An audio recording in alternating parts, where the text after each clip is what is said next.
জেফার ছোট্ট একটি সংগঠন দিয়ে আমাদের পুরো পদযাত্রা, ওই সভাপতি আমাকে ফোন দিয়েছে, জেফার সভাপতি।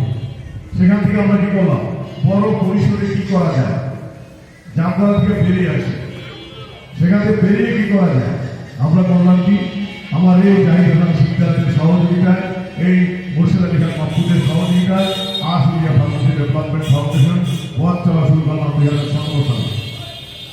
17 সালে পথ চলা শুরু, আমরা 21 জনে, সেই 21 জন থেকে আজকে 3,500 সদস্য নেতৃত্ব দিচ্ছে আজকের যিনি সভাপতি জাহিদ হাসান সিকদার।